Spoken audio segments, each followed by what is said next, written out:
Plus two ആണ്. ഇതിൽ plus one ആരൊക്കെ പ്ലസ് ടു? ആരാ? 3 പേര് പ്ലസ് വൺ, 4 പേര് പ്ലസ് വൺ. ഒന്നും കൂടെ ഒരാൾ പറ. 5 പേര് പ്ലസ് വൺ, 2 പേര് പ്ലസ് ഇപ്പൊ മൊത്തം എത്ര പേര്? 7 പേര്.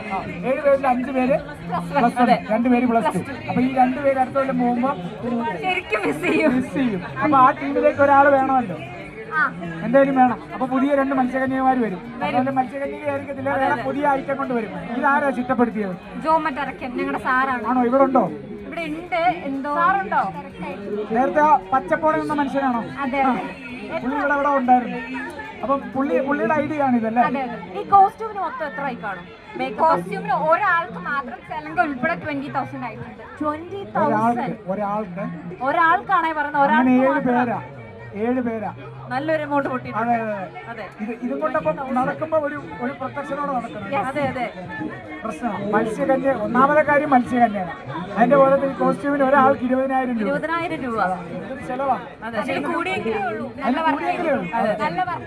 ഉണ്ട്. അപ്പം എ ഗ്രേഡ് അല്ലേ? ഫെയറായിട്ട് ജഡ്ജ്മെന്റ് നടക്കണം. ഞങ്ങൾക്ക് അതേ ഉള്ളൂ. ഞങ്ങൾ 6 മാസത്തെ കഷ്ടപ്പാടാണ്. ആണ്. അപ്പൊ എ ഗ്രേഡ് ഉറപ്പാണ്. നിങ്ങൾ അതിനുള്ള കഷ്ടപ്പെട്ടില്ലേ? യെസ്. അപ്പം എ ഗ്രേഡ് കിട്ടും. തിരുവനന്തപുരത്തിന് കപ്പ് കിട്ടും. പിന്നെ കഴിഞ്ഞ വർഷം ഞങ്ങളുടെ നാട്യവശയില നടന്നത്. പക്ഷെ അന്ന് കിട്ടിയില്ല.